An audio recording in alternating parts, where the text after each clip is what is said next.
Gentlemen,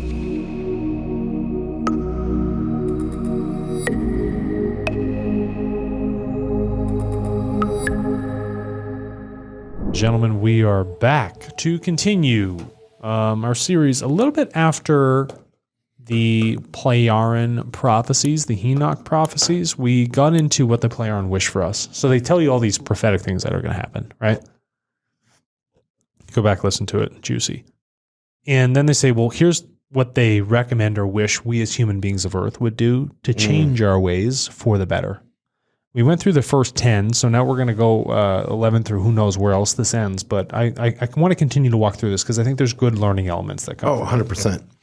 Number 11, it must finally come to an end on Earth that human beings with other forms of conviction, as well as different faith, skin color, and race, are hated, pursued, tortured, and killed. Yeah, so how many religions or fundamentalist groups, you see someone as the other, you're like, eradicate them, get rid of them. My God's better, or you're less than me because of your race. You'll see that all the time. All the time.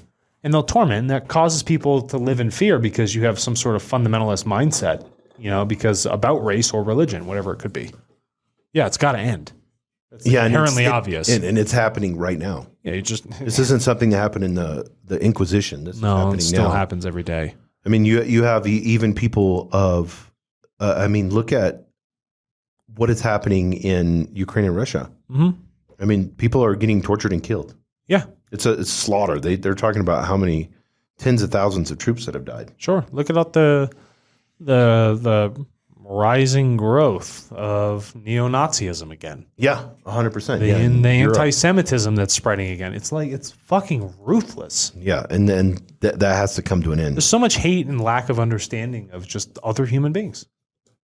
For me, when I really accepted this was when I understood from a spiritual perspective that there's just different refractions of God. And why would you not reflect yourself in so much variety?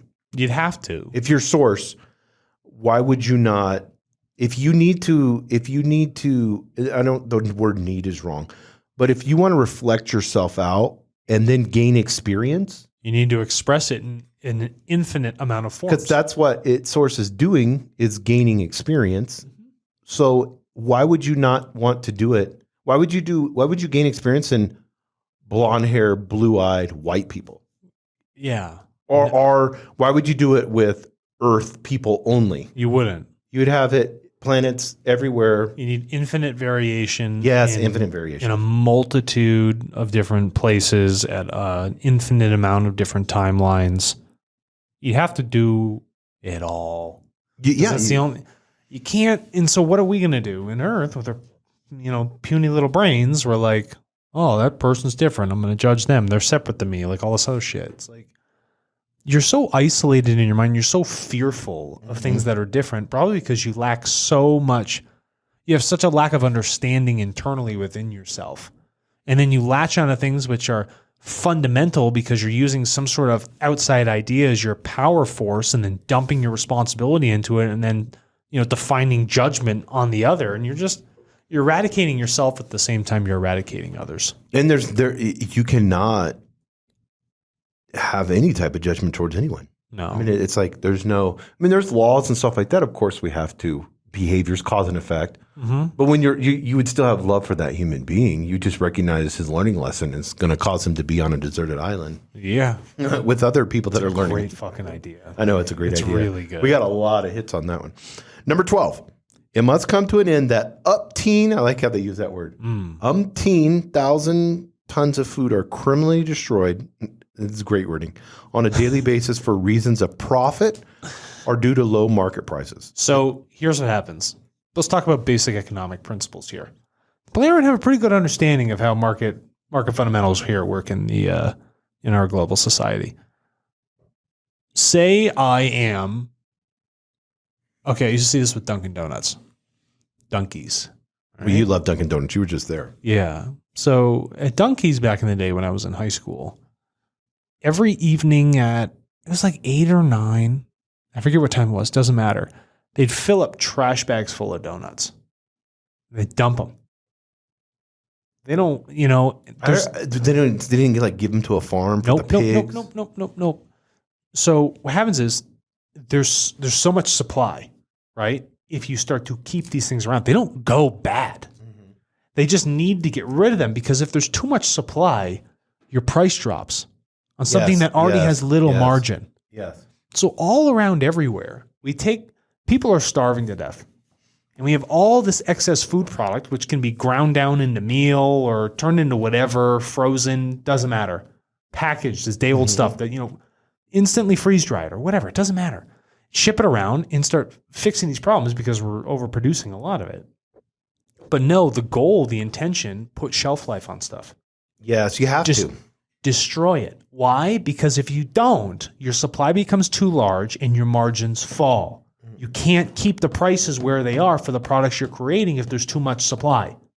Yeah, if you want to understand economics, you have to understand scarcity. Yes, and so they use a scarcity-based model, but because they do that strictly for reasons of profiteering, people who are starving to death, our brothers and sisters as human beings, do not get access to this food because people want to make an extra buck to keep the prices inflated high. The fuck? Yeah, that's crazy. It is criminal. You want to know why? Because that's more important than human life to you. It's criminal. Well, he talks about they're simply thrown into rivers, fed to livestock. Yep. And this is a big one. I saw this the other day. They were talking about what is fed to livestock now. So like waste and byproduct, like the soups of like, I'm talking like the grossest of the gross stuff. Like they had this ice cream farm. And so all like the process and how you make ice cream, there's a lot of waste, I guess. And it's like the dairy stuff or whatever. Uh-huh. And they were just feeding this waste and sugar and all this stuff straight to cows. So these cows are just like, they'll eat it, of course. But I mean, it's just like these big diabetic. Cows chew on grass. They'll eat, yeah. But I mean, they feed them like leftover grain that's moldy. When you were on the ships in the military, what did they do with all the extra food on the ship? Chunk it overboard. Really? Into the water, yeah. Okay. So when you guys are going to a country, right, to go fuck shit up. Yeah. Because that's what was going on. Yeah. There's people starving in those poor countries, right? But you're still going to take all your waste product and dump it in the ocean. Dumping it across the fantail in the back of the boat. So not only big, huge 55-gallon. Yeah, not only are we shooting people, but we're also dumping things that can help those that aren't the criminals in the people we're trying to enforce. That was never thought of. Okay, cool. Yeah. Yeah, that was just, it was thrown not just in the rivers, but in the sea. Yeah. It was cool because the only cool part about it is when we'd start dumping, you could see like hammerheads and stuff. Uh-huh. They'd be like, like fish and stuff because they want to eat all of it. We were feeding fish. But I was using your life as an example. But I think it's important, if you didn't have the livestock, then you wouldn't have the waste. Yeah. If we weren't eating the diet that we were eating, you wouldn't have the waste. It's so funny how it works. Yeah, it's so self-fulfilling. But if we changed our habits and how we were eating and how much we did produce, there wouldn't be starvation. Wouldn't be starvation. We have these issues. We wouldn't be over-tilling our lands. We wouldn't be using too much fertilizer on dead soil, like all that other good stuff. I watched, so I went down this rabbit hole of regenerative farming and watching all these. And there was a guy here in New Mexico, and he took barren land. Yeah. And he's like, so he has cows, milking cows. He uses it for milk. And he lets the milking cows go. He's like, the desert needs buffalo. But it doesn't have any. It doesn't have any. If you want to regenerate land, you need the hoofs, you need the shitting, you need the pulling of the grass. Mm-hmm. There's certain grasses that grow because they like being pulled on, and eaten, Yeah. So he goes, and for how many years was buffalo roaming around doing that? The grass that they use is called grama grass. And so what he ended up doing was, once he made all these trenches for getting groundwater when it would rain and doing this, he ended up growing apples, orchards. You should see this video. It's like totally green and beautiful. No extra water, no nothing. And beautiful trees, everything looks like a farm in the middle of a desert. And then his neighbor looks like out here, like out in the mesa or whatever. Really? Yeah, he took a mesa and turned it into this beautiful, luscious farm. I got to check this out. I know. I'll send it to you. But I need to see there's a lot of this regenerative farming. But it's just so funny when we look at how against the laws of nature we do things. Everything we do is against the laws of nature. I mean, like whether it be, look at Clorox bleach for God's sakes. I mean, we chemical. Look at I'm having melanoma issue with cancer, or whatever. But look at like radiation for cancer, chemotherapy. Yeah. I mean, it's just. I mean, that's like Oppenheimer stuff. Oppenheimer stuff. Yeah, I don't like any of it. Yeah, it's so crazy. So, fed to livestock, left to rot away, food which would spare millions of people from a death by starvation. In particular, women and children, who are the ones bearing the most misery in this regard, which we can see all throughout the country. Number 13, it must come to an end that Earth humans as a whole face all their enormous problems helplessly and powerlessly because of all the profit greed. Irresponsible and unscrupulous ones are able to conduct their criminal affairs unrestrained without being held accountable for them, as are also the governmental persons of responsibility who are incapable of administrating their office within the framework of a just and appropriate leadership in order to resolve the mounting problems. Jeez. So yeah, this is a heavy duty.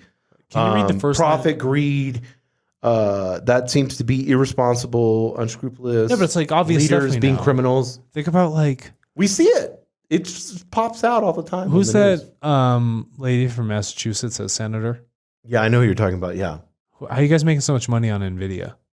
Yeah. And then, what's her name from California who Right. they start out, being like not even a millionaire, and then they leave the office and they're worth hundreds of millions. You're a senator trying to do good for the United States, but you're shorting the U.S. economy on the triple Q index.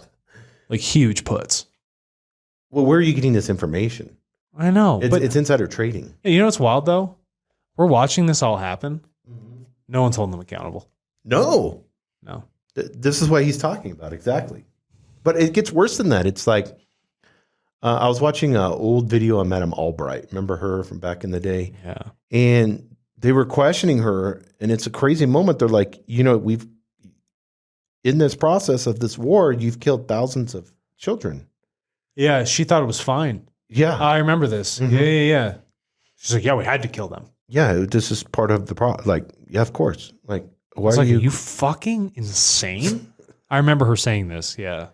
But you see this over and over and over again, this no resolve for human life. And and if they have such a flippant attitude like that, then why are they in a leadership? Why are we keep voting these same people in? That's based off of some stupid party standard. Yeah, fact. That's fact. So it's our problem. Because obviously we saw the system works because Trump got elected if the system didn't work. Yeah. It surprised everybody that he got elected. Hillary thought she'd won. Yeah, no. And I'm not saying like I said, I'm not for Hillary or Trump. I don't like any of them. But number 14, most urgently, the earth human must learn to bear his own responsibility. Oh my God. Oh my God. You couldn't even finish the sentence, dude. I know. People are going to be screwed up on this one. I'm going to say this again. Most urgently. I like how they say that. Right away. The earth human must learn to bear his own responsibility and consciously act in a progressive manner in accordance with this. It can no longer persist that the responsibility is simply shifted onto someone or something else, a corporation, a politician, because the individual is responsible for all of his own thinking, feelings, and actions. Let's break down free will, can we? That's what it is. Like you're out making choices. There's an effect that happens from you making choices. What are you going to do? Blame your spouse.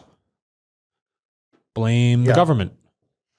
Blame your teachers. You are going to blame the police. You're going to blame loved ones. You're going to blame enemies. Mom, dad, yeah. You're going to blame faceless corporations. Yes. You're fucking responsible for all of it. You know what I love? Like people saying, fuck Jeff Bezos, like all this, hate that guy, he's a billionaire, he's a scumbag. But they're telling me this, and then UPS is dropping off 6 Amazon packages in front of their house. And your house is filled with Alexas. Be responsible for your choices, actions, and they have Amazon Prime. Yeah. All that stuff. Yeah. If you write something and someone calls you out on it, if you say something and someone calls you out on it, you fucking said it. You didn't have to say it. I think it's mainly just people are upset that people get rich. Yeah. I think that's the big issue. I think you have stuff and I don't. You're on a yacht with some hot new girl and I'm not. You know what I mean? I think it's like Because we're more than happy to use all of the technology. We're using Apple, Netflix. Without question, like right away. Right. A new app comes out, bam. Yeah, I'll use it right away. It's just like normal. It's like I got to go try it. So I don't think it's an ethical issue. I think they used the word ethics to play with it. I think you're jealous because they've made money. That's what it is. And they have more than you. You're jealous. You're vindictive. Your life, because of the choices you're making, you're going to pass that off and blame other people for your misfortune and shit like that. Yeah, make an ethical Amazon. My life's fucking difficult. I get the shit kicked out of me every day. Right. But I'm making these choices to get the shit kicked out of me every day. That's me. I chose that path. You know what I mean? But it's also, it's also when you're getting your shit kicked out of you, you're actually, have you seen that meme? It's a funny one where the bear sees the mirror in the woods. No. It's great. It's on Instagram. So there's this, it's on Twitter too. There's this bear and he comes upon a mirror and they set this out on purpose. Like they set the bear. And so the bear does not like the mirror because it sees another bear is what it's thinking, but it's seeing itself. Yeah. And it goes and tears the mirror up, just like, ah. And the mirror was made out of materials where it wouldn't, like harm the bear. Yeah. But this is the same metaphor of what's going now is when we really see ourselves for who we really are and we take responsibility like this, we don't like what we see in the mirror. No. But what are you going to do? Blame someone else for what you're seeing? It's just a reflection. Your whole life is a reflection of the choices you make. Your whole life is a reflection of the way you think. Your life is a reflection of who you choose to associate with, what you choose to read, ingest, all of these things. Understand that you're the one choosing to do it. You're the one choosing to take those actions. You need to 100%. Be responsible for it. Yes. If you can't be responsible, you can't evolve. And if you can't evolve, then you're just going to spiral around in this cosmic soup of meat suit after meat suit, which you will evolve.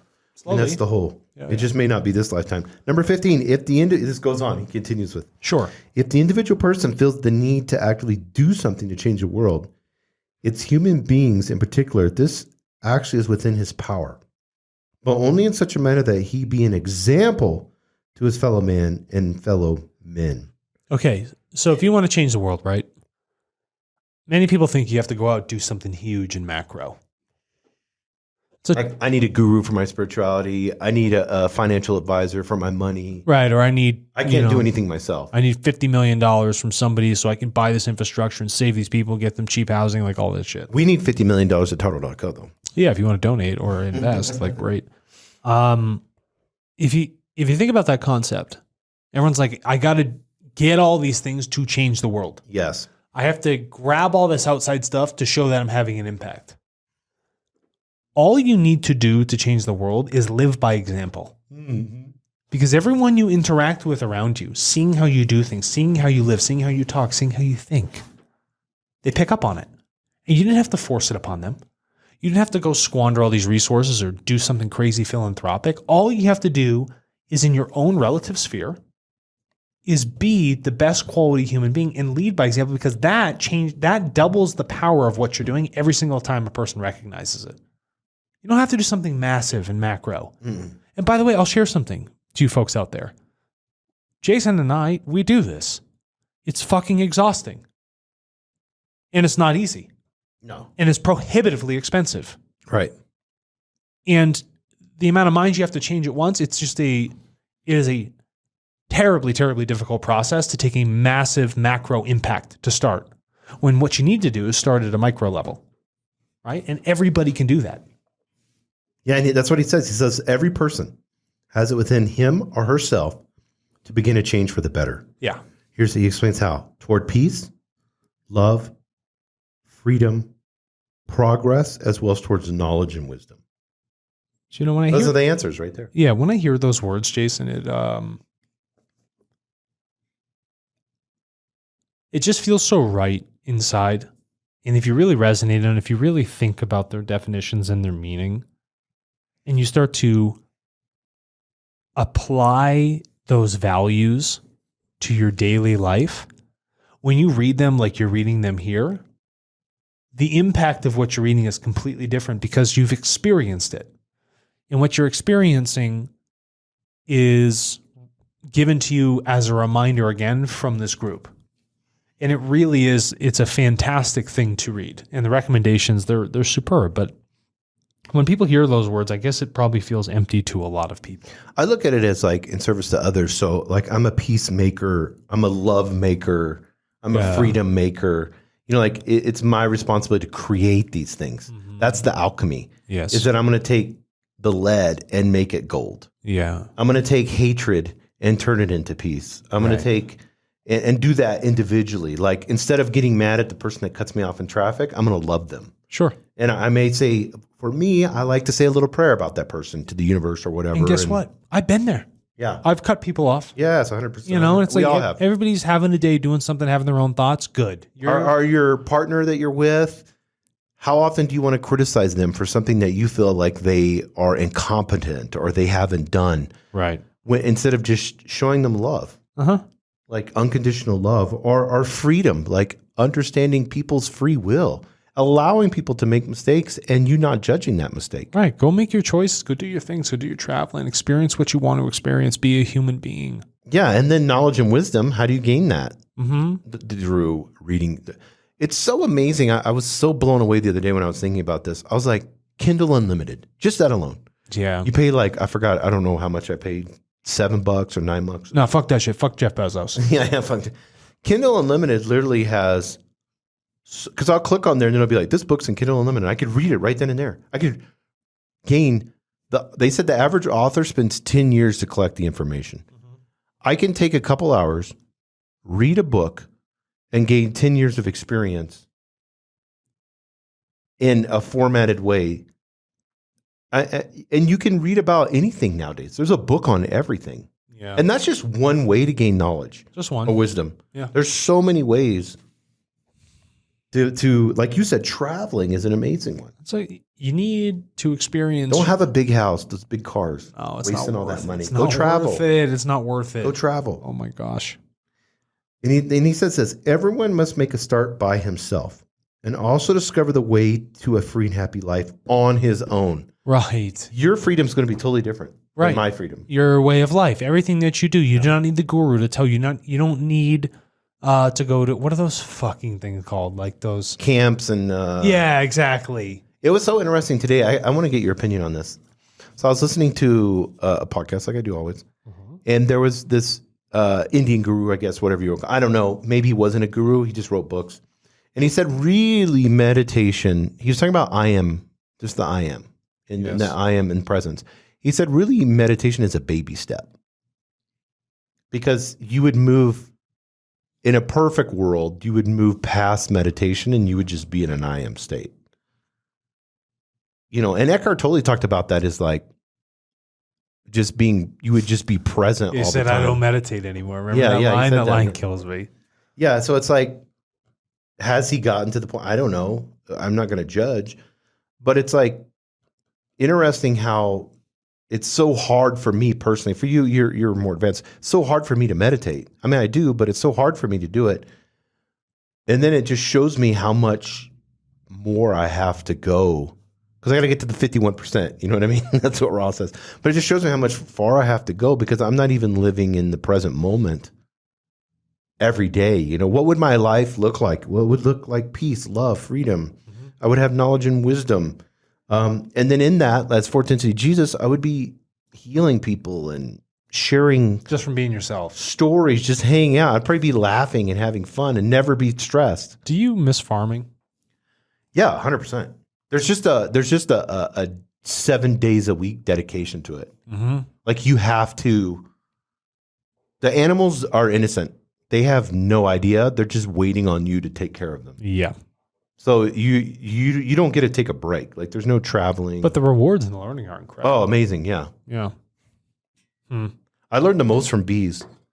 I do got to get some bees. Just beekeeping was like, for me, spiritual. Yeah, I got to get because a bee reads you, your inner self. Like it knows if you come out there and you're angry, I'd be angry at one of my sons or something, and I come out there and try to mess with the bees, they'd fuck me up. If I come out there and I'm like a little depressed or sad, they know how you have to emotionally be at a calm state and relaxed before you touch them. If you don't, it's hell on wheels. In a good way. We always, if you have a bee suit on, but still they'd be like all on your face and everywhere. So where they would just be like so happy that you're messing with them. If you're calm, they wouldn't even care. Listen to this part. Everyone must make a start by himself and also the way to a free and happy life of his own. Each person must first. They're giving us must first acquire an optimistic attitude solely for himself. As I break your book. Yep. Which I didn't.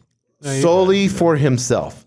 And from this will initially result the progress of expansion, love that word, through which his fellow men will be prompted and will join in. So, optimistic. Okay, you and I work together. Right. All the time. Yeah. How would you define my level of optimism? I think you're pretty optimistic. I think you're realistic too. But I think you're more optimistic than I am. Sure. So if I didn't have that optimism, right? We've been working together. How do you think the environment would be for all of us as fellow colleagues? I think it would be more.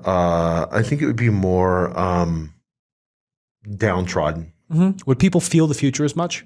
No, that's part of the visionary part, I think. Would they be willing to take as much risk? No, not at all. Would they be willing to stick around when shit gets hard? No. Optimism is like it's that plus sign. And the plus sign's just a little bit bigger than the minus sign. And if you can keep that sort of asymmetrical or that little bit of imbalance where you get that positive going all the time, people around you and you will start to push through things that are difficult, catalysts that oppose you. You take them then as learning experiences and you can continue to push harder and further and you won't stop. And if you can find that optimism, other people will connect with it and the right people will be around you. And then you can all push for greater principles of knowledge, peace, wisdom, and all those great things and freedom, right? Those will all carry forward as a group because there's a natural attraction that's going to occur. Yes. Optimism's highly underrated. It's not just overly optimistic where you're not recognizing the odds, right? You can't be ignorant of it. Recognize the odds. Recognize the difficulties that lay ahead of you. But being optimistic in the fact that you're a human being and there is something in you at such an evolutionary level that you will fight. You will push.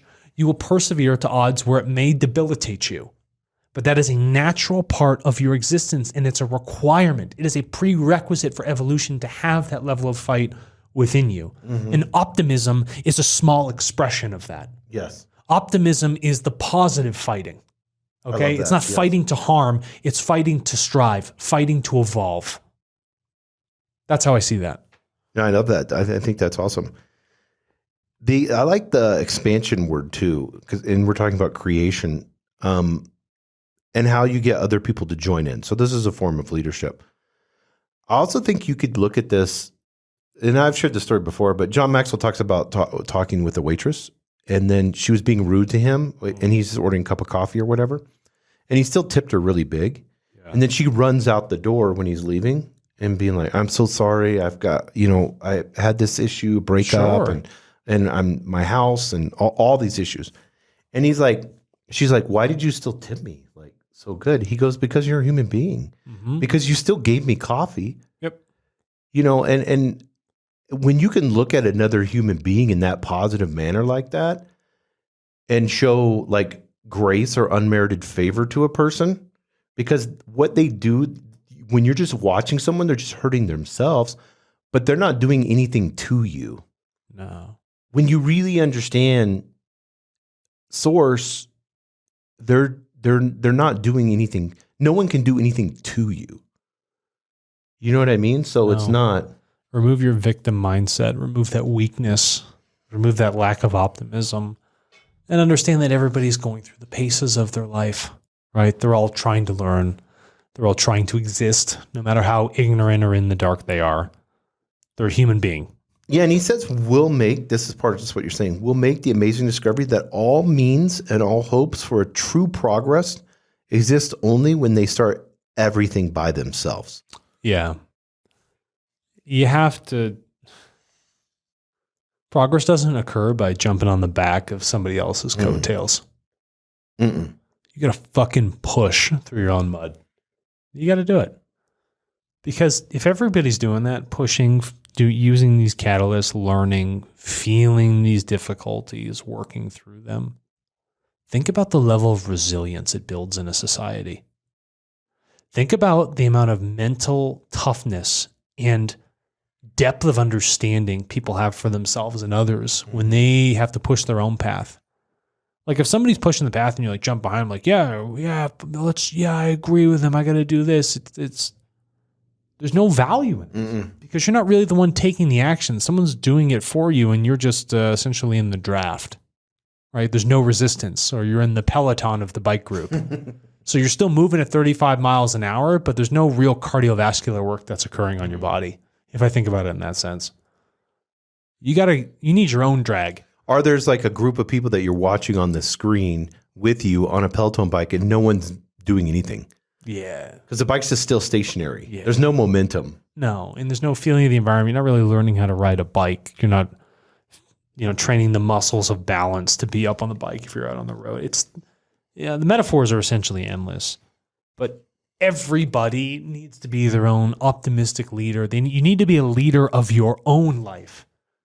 Don't think about having to be a leader of other people. Just be a leader of your own life. Lead the best existence you could possibly lead.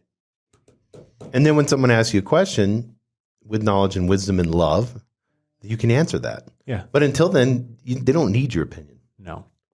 I've learned that as the older I get, the more quiet I try to be. Yeah. It's like, you don't force it upon no one's them. asking me for my opinion, so why should I give it? Some people ask me, I got a call the other day and someone said, I need advice. I said, are you sure that's what you want from me? And they're like, yeah. And I said, well, I just want to let you know my first piece of advice to you is that I'm only going to remind you of what you already know. Yeah. And that was enough for them. Mm-hmm. Does that make sense? Yeah, that makes perfect sense. Because only you can give yourself advice. That's what he's saying. Yeah. Yeah. Precisely. Well, cool. I don't want to get into any more. We're already 32 minutes in. What? Yeah. We did like 4 of them. These are great. What's wrong? The next ones, we can do another one. Which one are we on next? Let's just 16. Mark it. Yeah, so let's mark it right here. Sorry, ladies and gentlemen, you're stuck with us in a mini series of what the Plejaren wish for us. These are great though, because the next one's heavy duty. Teaser. Tease me. It's about external personality, cognition. What is your true innermost being? Oh my gosh. Higher self. That's all that. Guys, tune in for the next one. Share us on your stories. Appreciate it. Thank you very much. See you next time.